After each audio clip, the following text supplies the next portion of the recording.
নমস্কাৰ, মই কল্যাণী। আজি বহুত দিনৰ মূৰত আপোনালোকৰ কাষলৈ আহিছোঁ।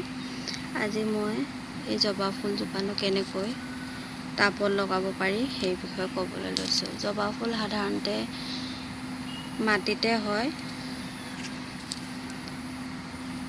কিন্তু আমি জবা ফুল টাবতো বৰ ধুনীয়াকৈ লগাব পাৰোঁ।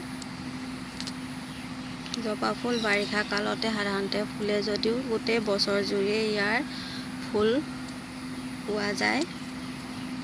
কিছু আপডাল কৰিলে আপোনালোকে গোটেই বছৰ জুৰি গছজোপাৰ পৰা ফুল পাব পাৰিব। জবা ফুল লগাবৰ বাবে টাবটোত আপোনালোকে এভাগ মাটি, এভাগ বালি আৰু এভাগ শুকান গোবৰ বা কেঁচুসাৰ মিক্স কৰি আপোনালোকে টাবটো সম্পূৰ্ণ কৰিব আৰু জবা ফুলজোপা লগাব। জবা ফুলজোপা সাধাৰণতে ৰ'দ ঘাই ঠাইত ৰাখিব লাগে। য'ত 5-6 ঘণ্টা ৰ'দ পৰে তেনে ঠাইত জবা ফুলৰ টাবটো ৰাখিব। তেতিয়া ফুল বেছিকৈ ফুলিব আৰু গছজোপাও ধুনীয়া হ'ব। এইজোপা মোৰ পিংক কালাৰ জবা।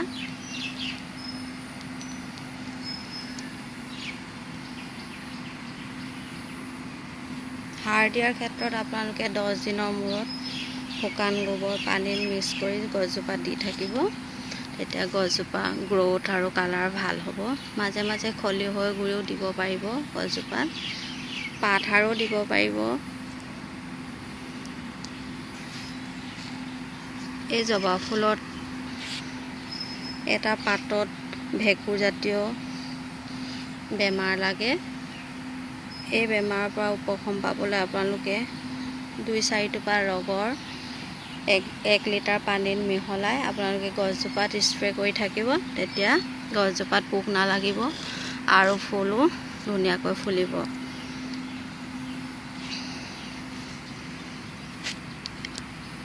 জবা ফুলৰ আগটো ফেব্ৰুৱাৰী মাহত আপোনালোকে কাটি দিব। তেতিয়া গছজোপা জোপোহা হৈ পৰিব আৰু ফুলো বেছিকৈ ফুলিব।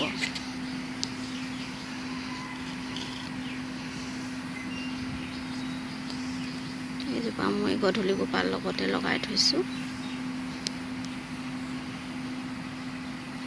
ভিডিঅ'টো ভাল লাগিলে লাইক, শ্বেয়াৰ আৰু কমেণ্ট কৰিবলৈ নাপাহৰিব। বাই, আজিলৈ আহোঁ।